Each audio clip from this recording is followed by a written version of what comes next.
Hey everybody, this is Doug Kenny from Stories from Motorsports, and today we have Walker with us. How you doing? Hey Doug. Good. Thank you for having me on. It means a lot. No problem. Glad to have you. Where are you at the moment? We're here at our shop. We're located out of the Sevierville, Gatlinburg, Tennessee area. You never know who knows what part of the town we're in. Pigeon Forge is another one. So it just kind of depends on if they know Dollywood or if they know Gatlinburg or kind of what reference point they use. But we're at our little one car shop here. Great to hear. Great to hear. So, what got you into racing? Well, I got into racing at an early age. My grandfather was really big into it, and I guess he was ultimately my all time hero.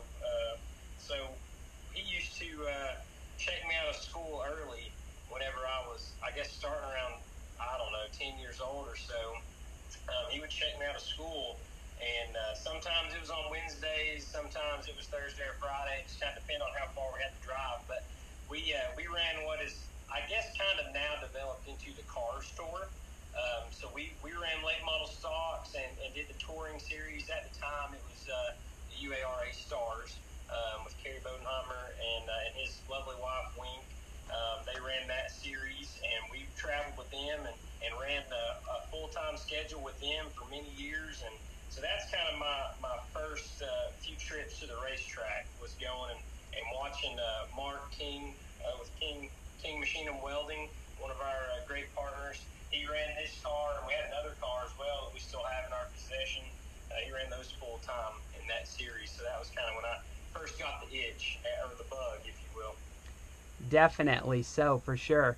So, who's your biggest hero? Well, aside from my grandfather, probably Dale Earnhardt. I was a Hmm. big Dale Earnhardt guy, and losing him and the sport losing him, I think that's one of those monumental moments in history, right? You kind of remember where you were at the day you heard the news that he tragically left this earth.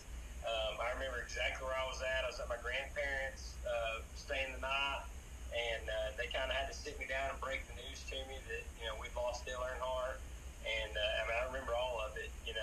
Hmm. It was a sad moment, but I grew up watching him. The black car, black number 3. I was all in. The silver car was actually my favorite scheme he ever ran. I don't know what they call that one, but I loved that scheme. But I got to see the 3 car when I was a little kid. I got a picture of it when I was probably, I don't know, 4 or 5 years old, standing right beside it, holding up the number 1. So that was my hero on the racetrack. Then aside from that, like I said, my grandfather, who took me to the racetrack, he was probably my main hero. You know what I mean? Yeah, for sure, definitely. You always have those moments of any kind of driver death where where you know where you were when it happened.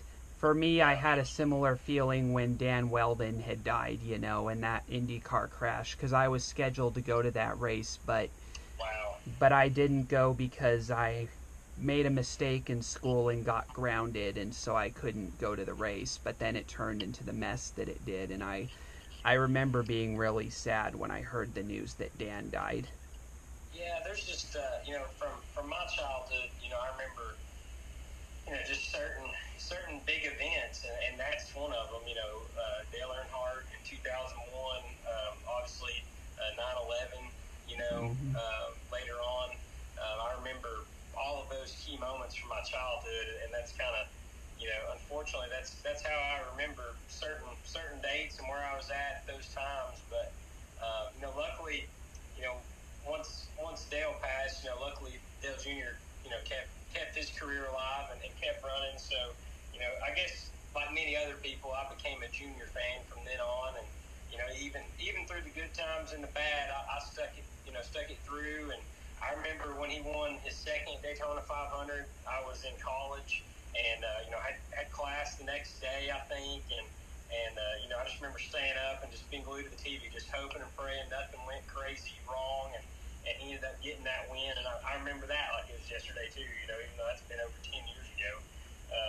So it's fun how the sport, and certain smells and Hmm. things like that take you back to just different different memories that you didn't really realize you had stowed away. When I first picked this car up, it sat for many years at another team, another shop. It sat for a long time, and I had a lot of memories with racing and going to the track with my grandfather, and had a lot of special moments.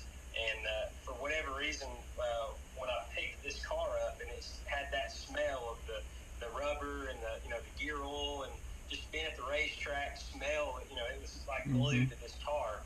And I didn't really catch it when I loaded it up, and when I brought it home, I never really caught it. But once it sat in here overnight, and it kind of, for lack of better terms, stewed in the garage a little bit. When you opened the garage door and you came in, those smells just hit you, and it took me back to so many great memories. And I'm really thankful for that. And I've got a lot of memories with this car. I sat in it many times when I was 10 years old, 9 years old, and dreamed of getting to drive it. And so I'm very fortunate with all our partners we've got right now that we're getting to do that. So I'm really, really just thankful, and honestly, we're really blessed to be able to do this. Congrats. Where'd you get that car from? It looks like a So stock car.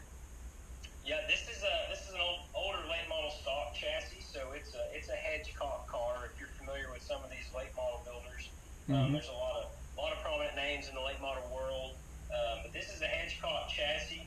It's a little bit of an older chassis with some 2000s clips put onto it to stay competitive with the touring series. You kind of had to update it every other couple of years. So we have this Hedgecock chassis, and then we have another Hedgecock chassis that's kind of stowed away for a rainy day if we ever need it. But and I don't know if you're familiar with the Hedgecock name, but they still build a lot of chassis for like Junior Motorsports and some Whoa. big name late model teams right now. That's impressive. What's it like behind the wheel?